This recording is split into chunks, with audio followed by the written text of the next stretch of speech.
We are at the final episode 36 of Farm Startup. It's been over a year since we recorded the episode 0 or the prequel episode. A lot's Yeah. changed, a lot's happened in the world, on your farm, in your life, and everybody's life.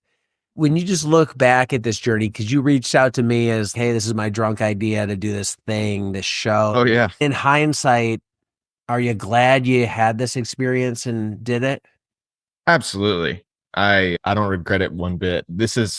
We may have touched on this, but this is something I've wanted to do for a long time. And if you wouldn't have gotten back to me or you said, "No, it's not really a good fit," I was going to do something anyways. I just wanted a way of being able to chronicle the journey of starting the farm, even if it was just for me, just to be able to have to look back on, and then also scratch the talk radio podcasting itch that I've wanted to do for a long time. So I'm beyond grateful that you replied to my drunk idea and we've made this happen a year later.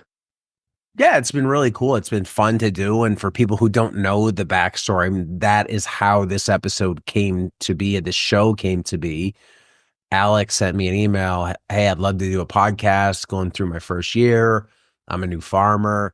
And I get relatively few people who reach out to do podcast episodes. So I'm always intrigued when people do, because it's just somebody taking that extra effort. It's they really want to do it. And usually I'm the person reaching out to somebody to do the interview.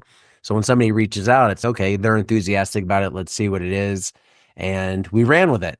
And that's usually my, for good or for bad, that's been the model of me in podcasting. When somebody has an idea and I'm enthusiastic about it, it's like whether there's time or not, whether I fully have thought about it or not, it's ready, fire, aim on a lot of this stuff. And hey, nobody's dying, not a lot of money being spent doing this. So it hasn't worked out too bad so far. And a lot of people have benefited. But you're now a year plus into farming. And I went back and listened to that episode 0. And it was interesting hearing it then and thinking about now. When you think about just as an entrepreneur, so just put the farm aside, this is not farm specific. How do you think you've evolved in the last year in terms of how you approach business? I I'd say I've realized the areas where I need to double down on the main thing, like really zero in on this is the point of this business, this is the main focus, and be able to take the kind of the drunk ideas, the harebrained sort of rabbit trails, and either put those on a back burner, keep them for a rainy day, or just completely cut them off entirely and realize that at the end of the day, as much as I may want to run in 1,000 different directions and do this and make $100 doing this a month or so much doing this, yada, yada, yada, really being able to just like zero in and focus on the main thing. Like, for instance, I know like several things that we've talked about this year that haven't materialized. We're doing kind of value add with the pickle stuff, which funny enough, that kitchen ended up closing down. So I actually got out good with that, because if I would have jumped all in on that and invested time and money, there were some big changes with Georgia Department of Agriculture, and that kitchen no longer was kosher with all that. But there's that. There was the merch that so far as of now, all I have merch wise is this one single hat to speak of. But there was a lot of little things that I wanted to do, even doing CSA, kind of online farm store, all these things that I thought would be great revenue generators and great ways to diversify the income coming into the business. I just realized that at the end of the day, all whatever they would have generated would have just stolen more time and more focus away from me to just focus on crop planting, harvest, selling, working with restaurants, build out on the farm. And so I'd say more than anything, it's just been being able to narrow my focus and remember what the main thing is that we're doing here, and realize that if I want to do those things, they can come down the road when I know I have the capital. Maybe I can free up some more time instead of trying to do everything all at once. Been a huge lesson for me as well this year, just thinking about business, the market farming space. I think business wise has slowed down a bit this year, and that's part of what's forced me to reevaluate things. And one takeaway is everything comes with complexity. And if you might Mm-hmm. think it's easy to grow a new crop, or if I add a new SKU to the website, there's all this work that comes with it. Maybe it's specific bed prep in the case of farming, the learning curve of growing that crop. Maybe it needs specific crop protection or watering, and then you got to harvest it and wash pack. And maybe that doesn't fully align with everything else, or it's on a different Mm-hmm. DTM. It's just, it all sounds so good when you're just kicking ideas around and you're like, yes, I'd love to do Yeah. that. And you just see the upside of there's more revenue. And you start to look at some of these things and you're like, how many do I have to sell to make it worth it? For you, it's you Yeah. added a new crop, whatever, out of Johnny's catalog to sell an extra 500 to sell $500 worth of that in 1 year, or $250 or whatever the number is. At some point it's like you start to see that number and you're like, WTF, like, why am I even considering this? That's not going to move the needle at all. Where you look at Yeah. products where, oh, I could sell $2,500 of this in Mm-hmm. 2025. Let's look at that and forget this other thing that is $250 in revenue, but $2,500 in stress and workload. So I am totally there with you on that big lesson. Yeah, I would. I think I could surmise it even a little bit better and just say, I have no long. I'm learning to feel the temptation of strike while the iron's hot. Someone comes to you with this idea, whether it's like a person who has a screen printing embroidery business, and it's, hey, we'd love to work with you. Here's some stuff that we can do, and you're like, oh my god, this is great. Let's get this going now while this relationship is going, and realize no, they're not going anywhere. We can tackle that way down the road. And it's just, yeah, there can be this temptation, this desire to, with the new shiny thing. And it's like, all right, while there's energy, while there's enthusiasm, let's make it happen. And if it's really a good idea, if it's really something that will be a moneymaker, then it should theoretically still be a moneymaker 6 months, 1 year, 2, 3 years down the road. And you can allow the business to evolve to take those things on when it's a much more profitable and sustainable way to incorporate that into the business. Yeah, I feel like if stuff's a true moneymaker too, you just know it right away and there's no question Yeah. about it. It's the stuff where there is that maybe type thinking that's more probably a no. Yet just some part of you wants the excitement, the juice of doing this new thing. But if you have to even think about it, it's more likely a no. There's projects that I've had on the back burner for 4 years that I've probably almost jumped into several times. And I don't think it would have made a difference if I'd done it any of those times, because I don't think they were good projects. And Yeah. for some reason, it's still on the back burner and I just haven't fully killed the idea. But I'm glad I haven't. And there's others where I have been on that maybe fence, jumped in, and I've regretted it. They've been financial mistakes that have hurt. And that's another big lesson is financial mistakes. It's the salary cap of football. It's hard. It takes time to unwind that. You can't just instantly make it go away. It takes time to dig out and all that. So that those are big lessons for me. One quote you had looking at some notes here was you thought there was a gap in your local community for fresh and local produce. If you look back in hindsight, was that gap there? Was it as big as a gap as you thought there would be?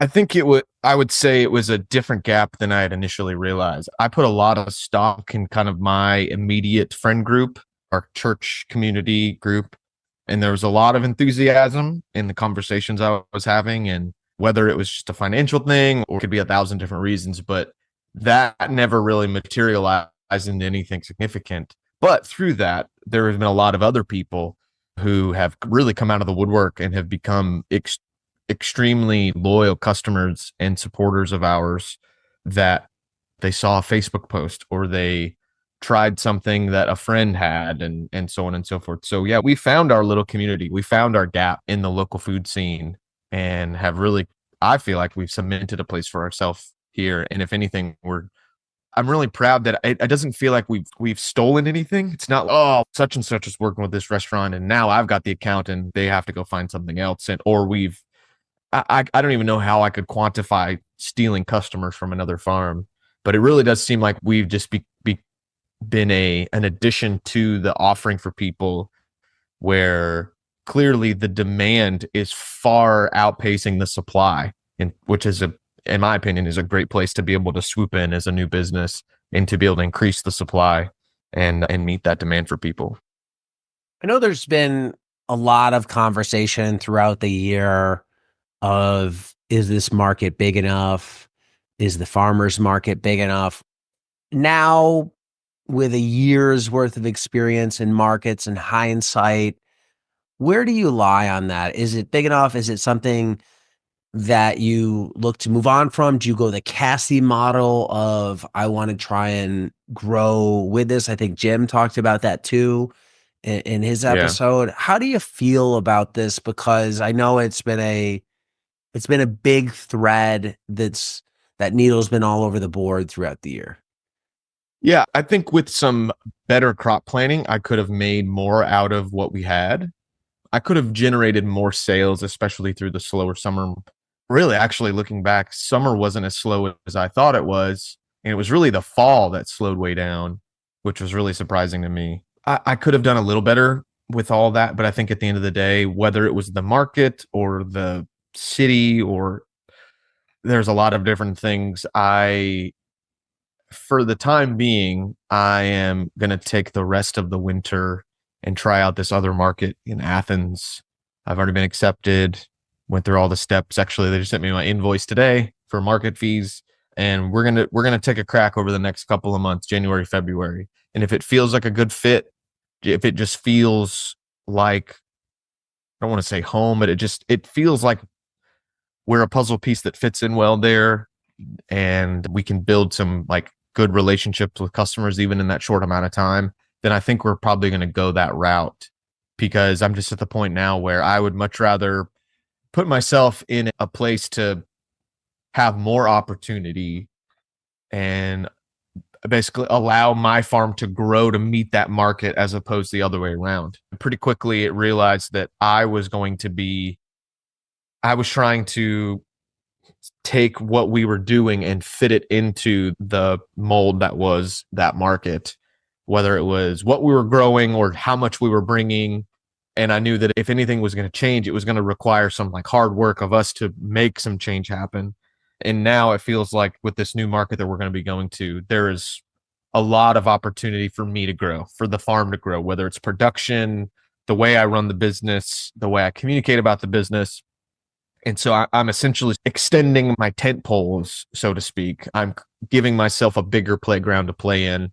And initially, I won't have as much stuff. I'm going to be doing every other week for the winter, partially out of trying to take some time to rest, trying to take some time and be able to build out the farm for spring, but also just because I know some of the other farms that are there and they are big, successful organic farms. And I would much rather show up every other week with a full table with a lot of inventory and be able to really put my best foot forward as opposed to trying to do it week in and week out just because that's what you should do and maybe have subpar quantities of things. And I'm looking forward to playing in a bigger playpen and seeing where things go from there.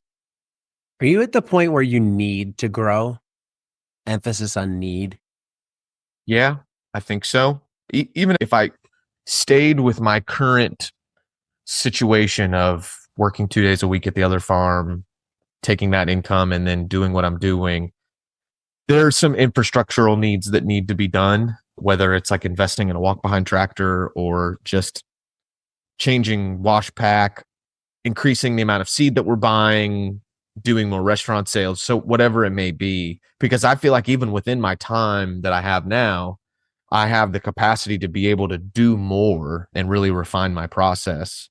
But a lot of it's going to take infrastructure. And really this year we've bootstrapped it extremely. And so I would much rather be able to be at a place where even if I'm not spending everything else that's coming in, I can set money aside, build up a bit of a capital fund that we can invest in some bigger projects or things like that.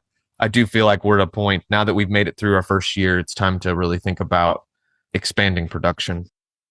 Is it if Athens works and you go there in the spring, not knowing how the full year at Athens would work, is it an A or B move? Meaning you couldn't do Athens and your current, it's either or. Theoretically, I could do both. Like I said, there's no reason why I couldn't do either on and off weeks, stagger them. No, there's no rule that says you have to be at every farmer's market every week for the entire season. I could do that and try and meet that demand and service those customers that we've built over this past year.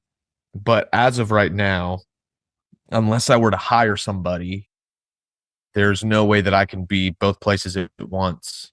And unless things really changed, I if we're making $400 a Saturday at a market and I'm paying somebody $100 to show up, that's 300 bucks that we're making, but there's the risk that something could go wrong or someone doesn't really convey the message of the farm, and it's just the added stress and weight of knowing that there's someone else doing your stuff and anything could go happen. And I just don't know if that cut in profit is really worth it, as opposed to me just being able to zero in and focus on squeezing the absolute most we can out of doing this one market.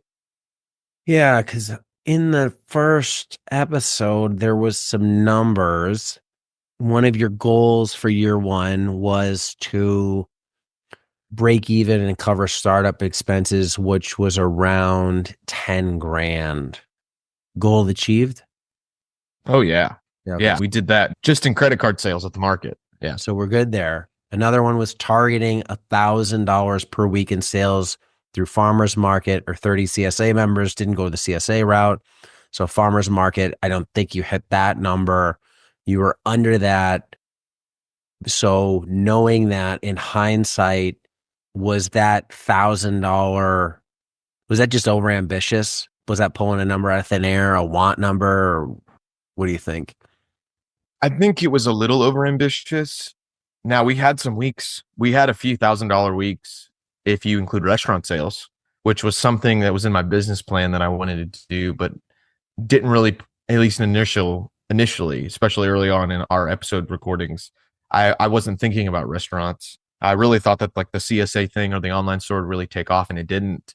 And when it didn't, that's when we pivoted and really started pushing restaurants. And so I would say in some ways, we never, that wasn't an average. We didn't consistently hit those numbers, but we weren't off. I would say we're consistently doing $750, $800 a week between the market and restaurant sales, and having some that cracked that $1,000 number, whether it was like we had a festival that weekend and restaurant sales, or like a really big restaurant order or multiple restaurant orders. It was a bit of ignorance, but also just a bit of having to reevaluate and shuffle things around to where we could hit that goal. If you heard that person in the fall last year want that to be up there, coming close but a little short, I mean, how do you feel as you look back, just from the financial side? So we'll throw away, here's stuff I've learned. We'll throw away farm improvements. Just financially, are you proud of where you're at and what you did this first year? Are you happy? Or is there some letdown and disappointment? How does it all land with you mentally, the finance side of how this played out? I'm overall really happy with what we've accomplished. It's been a lot harder than I thought it would be. So I think with that in mind, the fact that we were able to do as well as we did in spite of poor crop planning or issues with things in the ground or poor sales at the market, so on and so forth, the fact that we were still able to do as much as we did, I'm extremely satisfied and really happy with what we did. And I think I knew going into it that my numbers were ambitious, but I don't know. I'm the type of person that thinks like, all right, if I set it for 1,000 and I hit 750, then I tried my absolute best to hit 1,000 and got 750, as opposed to if I said I could do 750 and it's just, I don't know. It feels like having something that's a little bit out of reach and a little more unattainable. It's the whole like shoot for the stars, but you hit the moon sort of adage. I'd much rather have an ambitious goal and reach 75% of that than just meet my goal that was dialed back in a little bit more. Especially, I don't have shareholders. I don't really have anybody that I have to report to as long as all my bills are paid.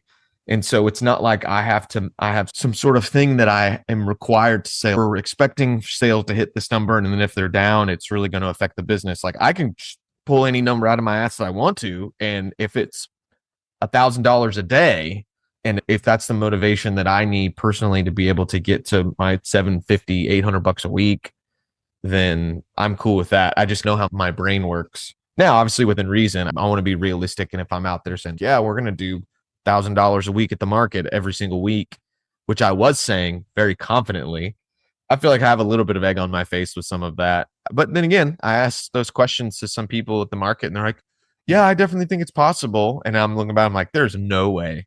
Other than that first month, April, when sales were just insane, it was really busy and everyone was eager to buy. I probably could have cracked 1,000 at the market in the month of April at that market. But after that, there just wasn't enough people buying I could have had $3,000 worth of carrots at the market and I still wouldn't have done $1,000. Yeah.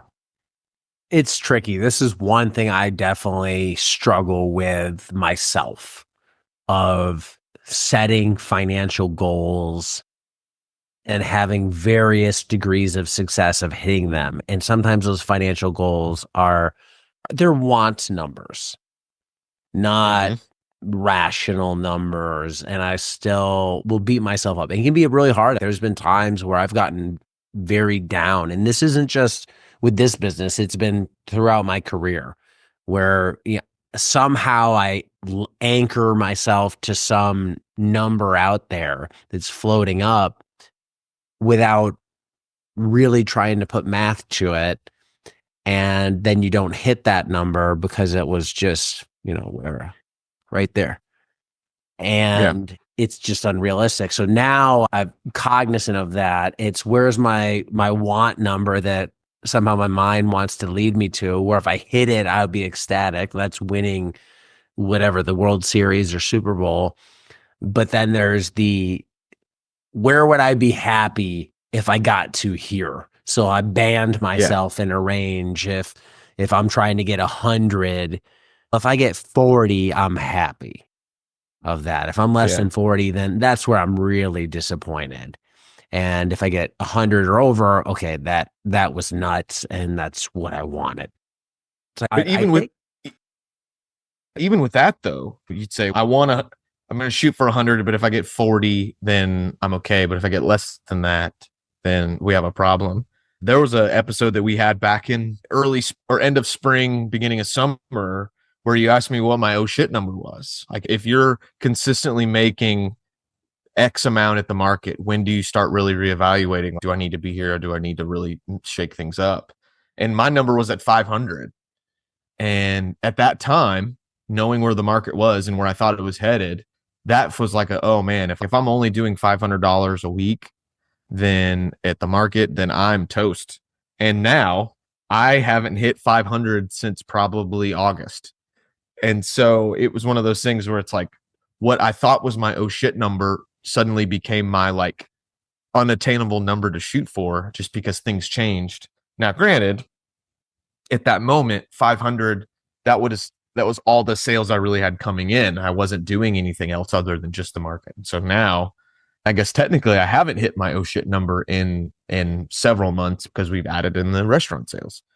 But it's just one of those things that's like all of these guesses and all of these numbers, especially if it's a brand new business and you've never done it before, it is just like putting your finger up and saying, I think this is possible, whether it's because I read about it in a book or I talked to somebody else.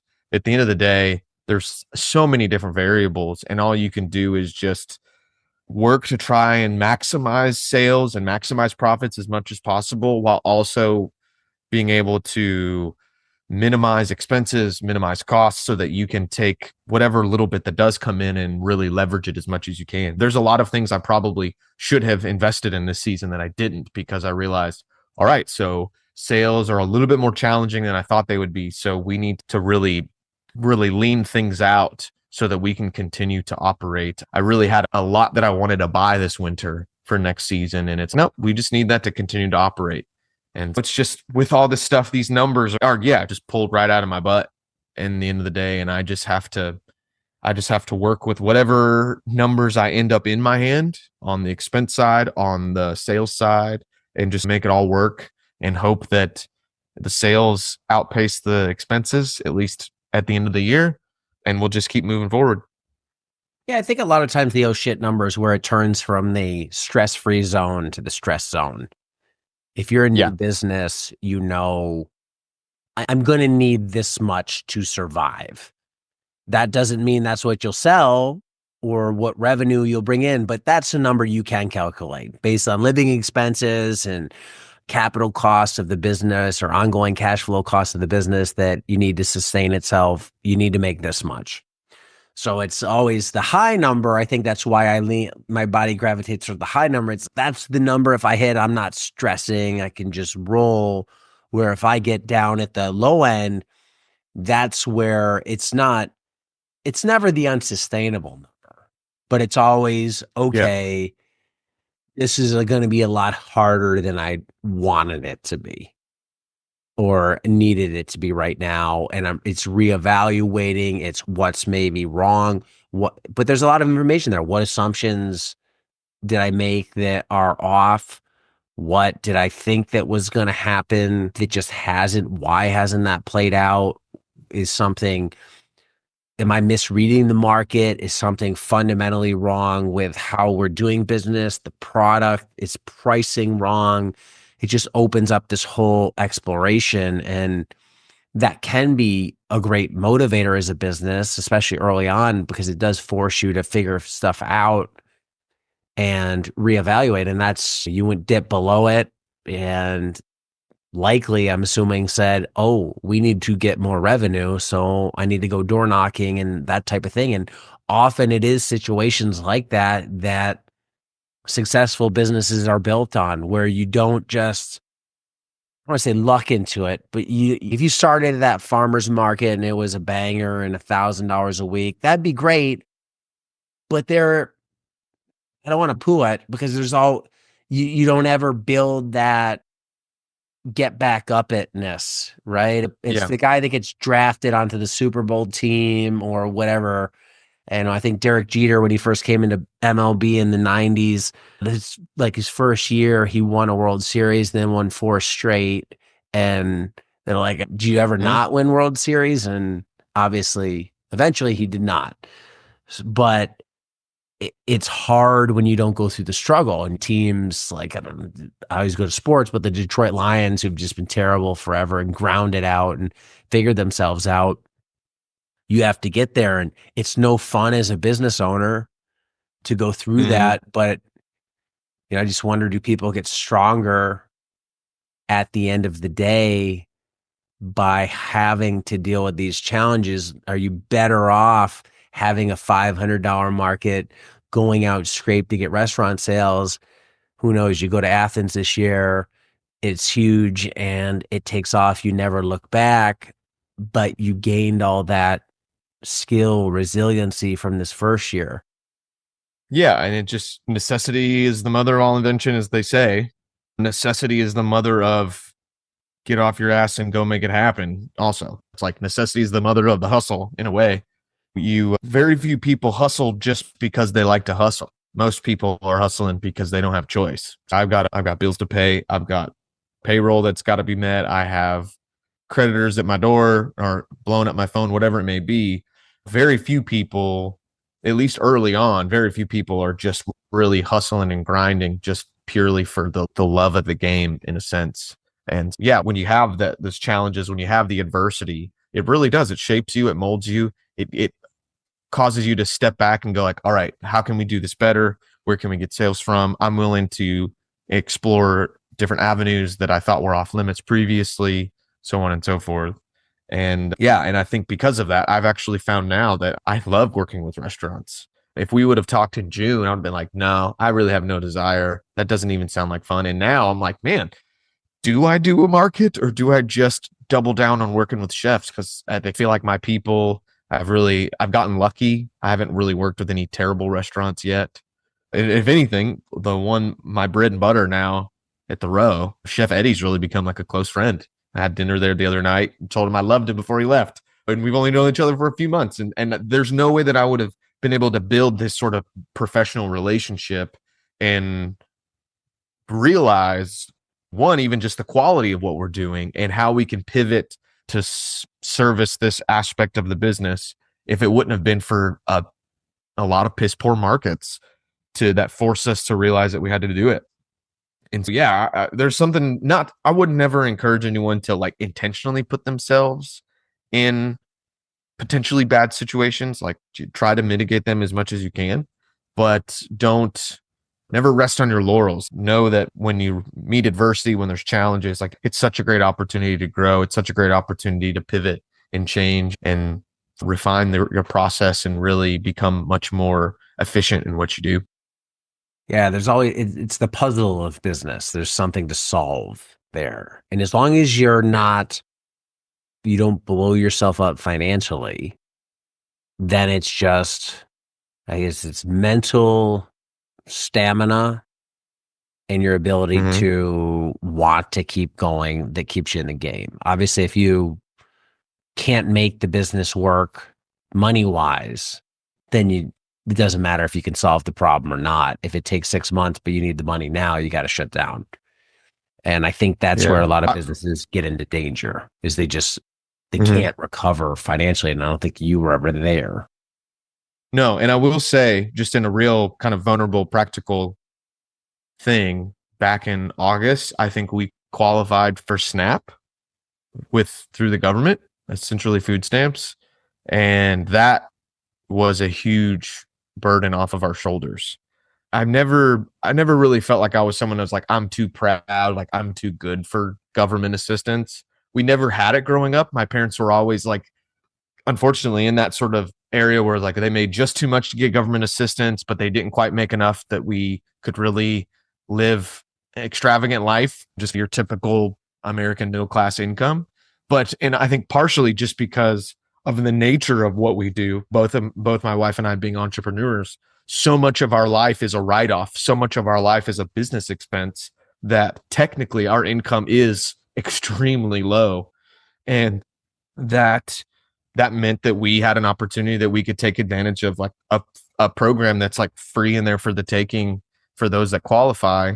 And so essentially since August, we haven't had to spend almost any of our own money on feeding our family, but between supplementing a lot from the farm and from other farmers and such, and then also what we get through that program, it has been a huge burden. So unfortunately, I imagine there's probably a lot more farmers that are on government assistance, just because, like I said, because of the nature of the maybe lower income, high expenses, so on and so forth. And I never really hear many people talk about it. And it's definitely something that has helped us a lot because, yeah, in the nature of what we were doing, it's almost like an entire week's worth of sales that we don't have to make because of that. And so it's been a big relief off of my shoulders that has allowed us to reinvest into the business because I know that feeding my family is taken care of, which is a huge deal. And I can't confidently just say, look at everything I've done just because of sales. There's definitely been a lot of things. There's been a lot of people that have supported us, people who believe in what we're doing. I had someone give me $500 at the farmer's market a couple weeks ago. Just says, hey, love you, want to support you. Here's help with Christmas. It ended up getting used. What they didn't know was that the washing machine, dryer, and dishwasher all went out in the same week.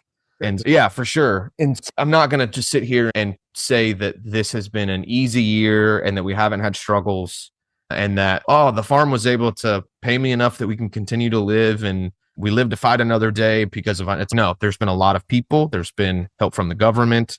There's been help from you with being able to supplement some of the tools and stuff. This has been really like a full on communal effort to make us get to this point today. Yeah, it's tough to start businesses. And that's why Damn I think, straight. yeah, you're probably right. I think there's probably people on assistance. There's also people on the spousal assistance program where Yeah. somebody farms and somebody doesn't. And there, I'm not belittling that at all by that joke. I think it's a necessity. I think it's very wise in cases if that's the career path where whatever, somebody's a nurse, somebody's an engineer, somebody wants to farm, great. That's a resource at your disposal. That's an unfair advantage. Use it all you can. It takes the pressure off. And the more I get into doing podcasts and having run businesses with a family and all that, just want people to understand financially what they're getting into. I think so many people, they want the business without having any idea of the numbers that are involved. And if Yeah. you don't know how much you need to live in a Mm-hmm. basic standard of living in a certain area, when you start to run a lot of those numbers, I see how starting a market garden can be very hard to support a family because you probably need 5 grand a month in sales to do that in a Yeah. lot of locations. Because don't forget, that's sales, that's not profit. You're trimming off expenses and all that Yeah. stuff. I Probably a mean, little at higher. least, Yeah, yeah, that probably. yeah, at least. And that means you're somewhere in the $1,000 a week, which we've hit on here in this episode Mm-hmm. of sales. If you just think lettuce, if you're selling a bag of lettuce for six, I don't know, what's 1,000 divided by six? It's like 150 or something like that. Yeah, Yeah, 166. You got to it's sell yeah, 166 bags of lettuce a week. Most people ain't selling that much at a farmer's market. Like you're not going to have no, 166 people come to your booth and actually purchase. So you'd need to have, I don't know, 500 people stop at your booth to sell 166 bags of just lettuce. If you're, and this is only if you're selling lettuce, an extreme example. But when you start to run these numbers, it can be tough. If the market is too small, it makes it hard to live, which is requires a lot of foresight of how you're going into this. Either you're saving up in advance, a mm-hmm. spouse or partner is doing something to help support, you're cutting back on expenses to lower your cost of living. But if you just bonsai jump in, if it's one thing if you're single and have financial flexibility, but if you have a family and you just jump into this without really thinking about it or overspend in the beginning, you can be up S River pretty quick up to your neck. And Yeah, that's the part that I try and bring awareness to, educate to, because that matters to me, because I don't want to see families just get effed and potentially break because of the financial stress of somebody wanting to grow vegetables as a living. yeah. I've witnessed it in real time. It wasn't a farm, but someone else pursuing the entrepreneurial dream, and it just stopped working. It just wasn't working, and now, yeah, they're like their marriage might be on the line, and it's a reality. It's a reality of any hard thing that you do, and it's like when things start shaking, and it's like what is going to withstand that shaking. And when for some people, and it's so it's like it's not to say it's you just have to have a strong enough marriage to be able to farm, or you just have to be a good enough farmer to withstand. There's so many different variables, and everybody's so different. You just don't know. I don't know what tomorrow holds. I don't know what could shake tomorrow that could totally crumble my life. But I just know that like doing this, like this was not just a wild dream that I had. And my spouse, yeah, that's fine, that's sweet. I'm glad you have your thing. This was like, no, like we're in this together, aren't we? Even though Sarah, my wife, doesn't really work on the farm on a daily basis, I'm constantly checking in, like, you're with me, right? Like, we're in this together. Like, this is us.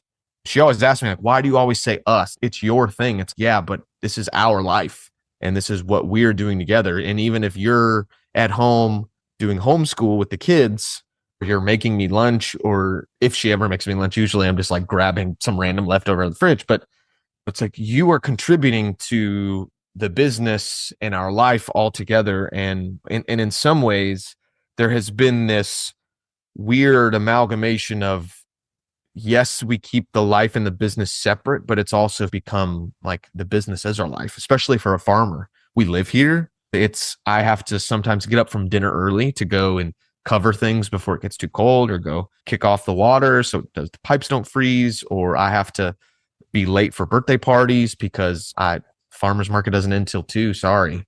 And so it's, yes, my personal life is separate from my farm, but in a lot of ways it's not, because this is just what we signed up for.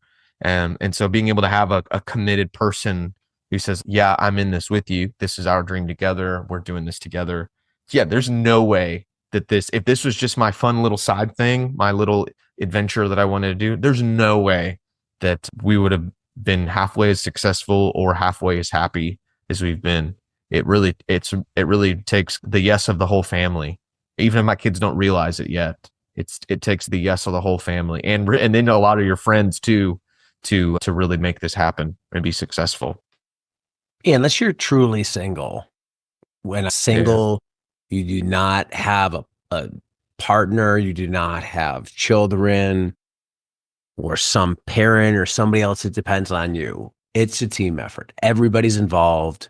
They're not running the business. They might not be involved in the day to day, like you said. They are silently involved, Mm-hmm. because if it hits the fan, you're not shielding them from it. Everybody's getting splattered.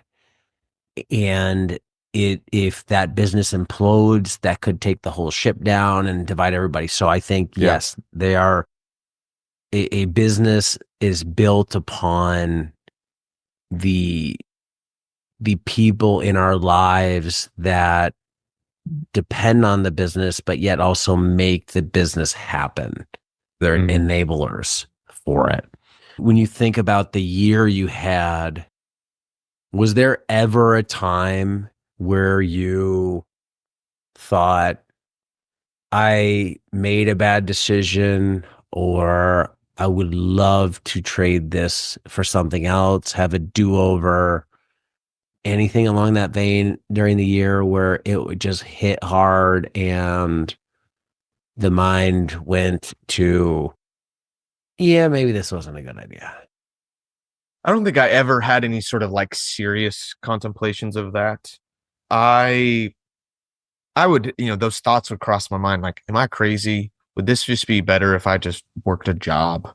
Am I doing too much? Or did I overcommit to living out here? And if we decide we don't want to do this anymore, like, how do I have that conversation with my landlords? Yeah, the house and the farm and everything, and we're done. But I think, like, deep inside in my heart of hearts, there really hasn't been much of a wavering. I would say there's no more than the regular sort of contemplation of it, even in almost the intrusive thoughts sort of realm. You're standing on a bridge and, wonder if I jumped off, and then you're like, oh no, that's crazy. I can't do that. I would put it into that camp of the intrusive thoughts of what would happen if I just quit tomorrow. And then you think about the repercussions of that, and you're like, oh no, there's no way. This is my happiness, my health, my family, my relationships. Oh no, so much of this is formed by this. We're gonna get going. So yeah, I'm realistically, whether I'm just stupid or totally just so stubborn or just hopelessly optimistic, there haven't been really many moments or any true moments this year where I've really thought about throwing in the towel. What about the happiness side? There was probably some excitement and anticipated happiness of wanting to do the farming itself, the growing of stuff, not the business stuff. How did that play out in reality because I know people who love cooking, started a business that involved cooking. Now they're like, yeah, I don't cook anymore. That's what I do all day. Yeah. It's they're like, I like it, but I don't, it's not something I deeply love. And I can think about that for me. Like a lot of what I see you guys do on the farm, I think, wow, that'd be cool to have that and do that stuff. And I just know, oh, if I did that every day, I'd be like, oh, okay. Yeah, that sounded amazing in my head, but that's not what Yeah. I want to do every day. And I'm sure people could look at me and say the same thing, where the initial thought and how awesome it's going to be, and then you do it every day. Is that Mhm. fun? Is it feel like work? Is it get monotonous? The nature of our business, and I would say the nature of farming, has made there's 1,000 things that can happen in a day. You can plant a bed, you can weed a bed, you can turn over a bed, you can harvest, you can sell, you can deliver, you can pick up, you can do office work, you can do a podcast, you can do social media. There's so many different things that, and I think that's part of the reason why I've been drawn to this and why I have felt happy with it, is because I'm not doing it's there's no, even though there's things that are mundane, there's been very little monotony. And that's one of the selling points for me. It's that anytime something really starts to feel like, oh, this is a drag, it's usually over and then it's on to the next thing. And so it really helps the ADHD brain, where it's, I'm tired of sitting in a market. Oh my God, it's slow. And it's, oh, we only have an hour, and then it's done. It's, oh, and then we can go home, and then it's on to another thing. And then the last 4 hours just fade away, and whatever's right in front of you takes the focus. And so that really helps a lot, is just the nature of the business. But yeah, there's been a lot of, especially the cold, the heat not so much, the rain not so much, but when it's cold, it sucks. There's nothing that's fun to do in the cold other than ski and drink a beer. Those are about the only two fun things that I like to do in the cold. Other than that, washing carrots, weeding a bed, pulling old tomato plants, it all sucks. It all sucks. And I've probably had to like really pull myself up by my bootstraps and feel motivated more in the last several weeks than I would say the majority of the season. What's the first necessary low value task that you would hire out when you can afford it? Help with harvest, for sure. That's really been the only thing that I've had help with. I take that back. I've had people come and help me, and I had the couple of people that I like quasi hired to help me throughout the season do other tasks. And I'm more or less don't mind other stuff as far as like low value, monotonous tasks.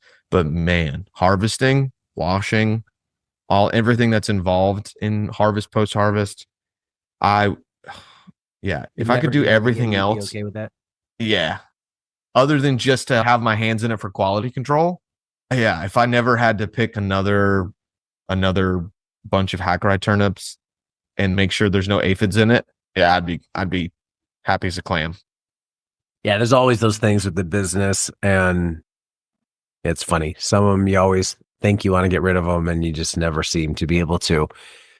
And in hindsight, whatever we are, 12, 15 months into this, would you, if you had, this is all in, this is not a financial number, this is just perception of the whole thing. If you wanted to be at a 10, where are you relative to 10 now? Like a 7 would be, I'm not where I thought I would be. A 15 is, I never thought I would be at this stage given the time involved. Where are you? I would say I'm probably 7, and not just because you said that. That feels like a good place. There's a I see 1,000 things that I can improve on next year What's that will dragging you make down? Like, where's the things that aren't pulling you up to 10? uh, I would say bed turnover, crop planting, those sort of things. I feel like if there's been any sort of albatross around my neck, there's been anything that, yeah, that's just weighed me down and has just been the biggest struggle and slog, it's just been crop planting. Like it could have helped slumping sales. It could have helped bad stuff coming out of the field.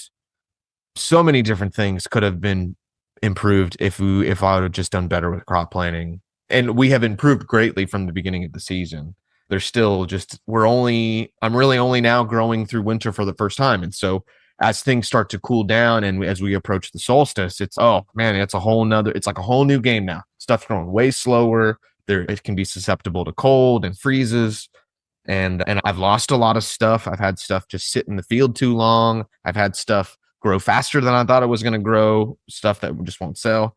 Yeah, crop planting has been the biggest thing that has just and I feel like that's probably the one thing that's might be the hardest to teach. Somebody out there might be like, "Oh no, it's so easy. Just take my $6,000 course and you'll know how to do it." But yeah, it's been tough. It's been really hard. Is that then, besides testing this new market, the number one thing to fix going into 25? Oh yeah. Yeah.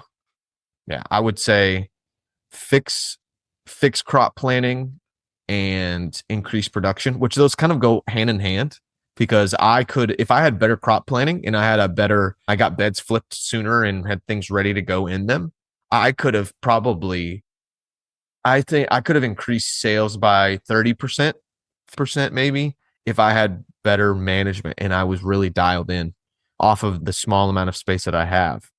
And so the urge to grow more, expand my production and physical square footage is secondary to actually let's get this dialed in and let's be able to do more on less so that when we do expand, it really increases the bottom line exponentially instead of just like half-assing a whole nother block of beds that are going to have weeds and spend too much time empty or something's going to just get overgrown or whatever it may be. So yeah, crop planning is going to be, yeah, that.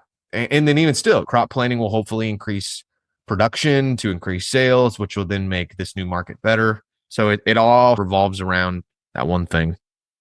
Yeah, so big changes coming next year for your farm. Also, big change coming for this podcast. So this is Yes. 36 episodes in, 37 if you count zero. Anybody who's listened, thank you for following along on the journey. All the people that reached out to be on the show or just commented on the Yeah, show, absolutely. thanks. It's been awesome. It's a big motivator to do this. Neither one of us are getting anything financially out of this. So it's always cool just to hear that somebody resonates with this. They feel like they're not alone. They feel like somebody understands what they're going through. It gives them perspective. They learn stuff like that. That's all amazing for me to hear. And frankly, that's the payment I get for doing this. Just the podcast. What's been the highs of that for you doing this? And this is going to be a bit of flattery. So hopefully it doesn't make you uncomfortable. But just being able to talk with you every week or every several weeks as we record these blocks of episodes, I've listened to Farm Small, Farm Smart, Grass Fed Live, even listened back to Permaculture Voices, as we've talked about numerous times since, yeah, probably 2014, 2015, and watched YouTube videos and this and that, whatever, and read books and all this sort of stuff. And so to be able to build a relationship with you in a personal way and to be able to, it's being, I'm an aspiring farmer over a decade ago or a decade ago. And man, this is so cool, what this guy's doing. And then now to sit digitally across from you and be able to do this. Really, that's been like the biggest highlight. It's still sometimes I still pinch myself like when I get the email invites and it's like podcast invite from Diego Footer. I'm like, is this real? Am I seriously just is it ever gonna just become normal that I get to just hang out with Diego? Which I don't know how you feel about yourself in the farming space, but I consider you like a huge all-star, like an OG, even if you don't have a farm yourself. The work that you've done and the voices that you've broadcast through here it has I would, it would be hard to argue for other people other than like equally big all stars like Elliot Coleman, a JM Fortier, people that have probably impacted small scale ag in the United States and around the world, like more than what you've done. And the fact that you can do it without even having a farm is huge. That will always be the biggest high for me, is just being able to hang out with Diego. Yeah, that's cool. I appreciate you saying that. And I would hope at this point I'm an honorary member of the farming family. And this Oh is, yeah. You probably know more about it than I do. I'd hope I've done a lot Yeah. now at this point. Like, this is the goal. It's to do a few things, to spread knowledge and to hopefully Mm-hmm. make myself redundant. I'm sure there's people that listen to the podcast that no longer do because they're like, I don't need to anymore. It got me started and now I do my own thing and I don't get value out of it. And that's amazing to me. That I at least helped launch you up there and gave you a momentum, and to be able to give people opportunity. I've always wanted to incubate people's knowledge and spreading the knowledge. And Mm-hmm. that's effectively now what we'll do, because you did the show with me and now I hand off a new show to you. So for Yes, sir. 2025, Farm Startup as we know it today with Alec will not exist, but Alec isn't going anywhere. He'll stay Oh, within the podcasting realm, within the family, and he'll be creating his own content to help other people. So why don't you talk a little bit about what that show will be, a goal for it, and where you want to take it? yeah. So I alluded to it a little bit earlier where I said if Diego wouldn't have responded to my email and didn't say, yeah, let's do it, I was going to do something on my own. And ever since the beginning of this, before I stepped into farming in other parts of my life, when I was in kind of the personal development space, quasi coaching space, even when I did like church ministry type stuff, there's always been a big heart of mine to educate, to encourage, to inspire other people with whatever they're doing and with what I'm doing. And so I always knew that the end all, the final form of whatever I did was going to be to encourage people and to be outward facing. I don't want to just build something for me and my family. I want to be able to take all the knowledge that I gain and empower other people to take it and to make something of themselves. And we're going to be starting which I think we'll stick with this name, but the Rookie Farmer Podcast, which will be a combination of talking to people from the perspective of new and aspiring farmers to essentially be the podcast I wish I had 5 years ago. When I'm seriously contemplating, I think that this whole agriculture thing is not just going to be a hobby or a dream or whatever. I think I want to actually do this. And even though there is so much content out there, some could even argue there's too much. Like the content space for small scale farming is oversaturated. So much of it has been geared toward the experts, the people who have been doing it a long time, and they share, here's what I do. Here, take my course so you can learn my methods, or read my books, so you can learn my methods, and so on and so forth. And that was the whole point of doing Farm Startup, was that we get to see it as it's happening in real time, following the journey through all the ugliness and all the hardship and all the small wins and things like that. And so I want to just continue and carry that on by taking those experts, taking those people that have wisdom and knowledge of years of experience or in a very specific topic, but focus it 100% on the farmer who is in the process of maybe building out their farm or writing their business plan, or it's the person who has been listening to every episode of this and it's, you know what, 2025 is my year. I'm going to do it. I'm going to get a job at a farm and I'm going to take the necessary steps. We are making this for you, for the new and aspiring. And hopefully, even some of you who are old pros who've been in this for a while will be able to glean some new stuff from it, or just feel encouraged, kind of looking back and with bright eyes towards the next generation of farmers. And then with that, we'll also be giving more updates. I hope and believe that you guys have really invested in the process of crop culture farm and what we're doing. And so we'll be doing a twofold thing with this new podcast, with the Rookie Farmer podcast, of interviewing some people. We're going to be doing some pros in farming who have been doing it for a while. We have some really good episodes, one that we've already recorded. We're going to be interviewing some new farmers who some of them haven't even actually started their farm yet. We're going to be interviewing some people in the agricultural space, specifically in the seed industry, in the soil testing industry, in the restaurant industry, people who are touching farmers and touching the industry, but maybe what they do is very nuanced and sometimes can fly over our head as a new farmer. We're going to dive into those particular topics and demystify those sort of things. And I'm super excited. This sort of feels like a dream come true for me that I get to have my own show. And it's been something that's been near and near to my heart from the very beginning. And so I'm really excited to launch the Rookie Farmer podcast next year and see where it takes us and see where it goes and see the cool people that we get to interview and we get to meet. And hopefully 13 years from now, people will be like, I listened to the Rookie Farmer podcast and that was my motivation to start farming. And hopefully I can have even half as much of an impact on the ag as you have, Diego. And thank you. Thank you for entertaining my dreams, and hopefully we can make some awesome stuff.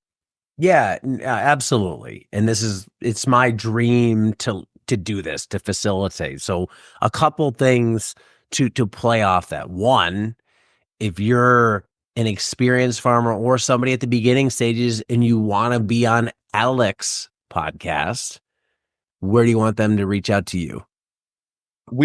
If things change, we'll update. For right now, just for simplicity, I'm still trying to run a farm. And so I don't want to be spread too thin. So you can just email me, cropculturefarm@gmail.com. And that's my main way of getting in touch with people and communicating. You can shoot me a DM on Instagram @cropculturefarm. Those would probably be the best two ways to get in touch with me. Okay. So yeah, people can reach out to you on Instagram @cropculturefarm, email you cropculturefarm@gmail.com. If you're somebody who has some interest in doing a podcast by yourself or just joining me, also reach out to me. And maybe there's something there because farm startup goes away and maybe we pick it up with another farmer to fill the void and we just have more stuff out there. I'm all for oversaturating the content market for free. So all this stuff. Maybe we start a reality show. Farm Startup becomes a video series reality show where you follow the day-to-day struggles like the Kardashians. Yeah, there we go. I'm down. That's the ultimate dream is like this gets popular enough, get us on Netflix or Prime. Yeah. I'd love to have something like that where there's that Homestead Rescue and some other shows like that. But yeah, let's have a small farm version of that. But you can hit me up, Diego @moderngrower.co, if you have any interest in single episodes or more than one. Let's talk on that. I will be posting Alec's episodes. They'll be on their own feed. So watch for that come January. I'll send an email out on that. We will post it on Instagram. We'll also post the first few episodes on Farm Startup to give people a chance to hear it and transition over. But the goal is eventually that is on its own feed. It's its own show. Also, you'll be able to hear it on YouTube if somebody isn't aware. We're fully on YouTube now with videos and all the podcasts are up on YouTube. Just search for Modern Grower on YouTube and you'll find us there. But thanks for doing this, man. It's one of those things where I honestly didn't know what to expect going in. I think you've been amazing to have on for your candor, your ability to speak honestly, you're good at just talking in general. You've entertained a lot of this and are able to adapt, and a lot of people can't. So I think it's been a great experience for me. I've learned a lot from you along the way, whether you believe that or not. There's definitely stuff I've gleaned, and I've gotten a view into a slice of farm culture that I would never have been able to see. And I think the proudest thing I am of the show is we're not selling anything. We're not from New York selling some course. And this is just a real look at what it's really. There's no Yeah. sugarcoating. You're not the $500,000 farm. Hey, they exist. It is possible, but that's not where we're starting. This is a $50,000 farm and what life is really like around it. And I don't think people show that for many businesses, let alone farming, of truly grassroots, base level startup in an unfiltered view with no exaggeration, with no fake numbers, with no hiding numbers. It's just, Yeah. this is what it was. And it was only able to be that way because you were able to share that with everybody listening to this. I couldn't have made this on my own. So huge props to you and thank you so much for reaching out and then just delivering on a weekly basis. Yeah, absolutely. And thank you for, yeah, ultimately just thank you for saying yes and believing in what we were doing and making my farm slash podcast streams a reality. There was a big part of me that said yes to doing this just because it's just another reason to keep going. If I'm just a small farmer and I'm earning a modest living and I go to a market and I don't really talk to people and I just sell my stuff and go home, it'd be really easy to quit. But when I think, man, all these people are listening and they're following my journey, I mean, Diego's counting on me for content. Like it really does remind you, it's not like it's a good motivation. Put your boots on in the morning or put your barefoot earthing sandals on in the morning and go out and do it. Like I said, thank you for everything that you've done directly and indirectly for me and what you've done for the agriculture space. And I'm really excited to see where we go from here. And thank you to everyone who's listened. Those of you who have reached out to me personally, who have become farm friends on Instagram from following the podcast. Thank you so much for giving advice, for giving encouragement, and just camaraderie. Just knowing that there is a bigger world of people, that I'm not just shouting into the void, that I'm not just doing this for nothing, that this really is a movement. This really is a community of people around this country and around the world that are, I believe, are in the early stages of seeing like a big shift in the food system. And we're on the cutting edge of all that. And so thanks you to everyone who's been listening. Absolutely. So stay tuned for more Farm Small, Farm Smart in 2025 and watch for Alex Rookie Farmer podcast coming then as well. Thanks as always for listening. See y'all next time.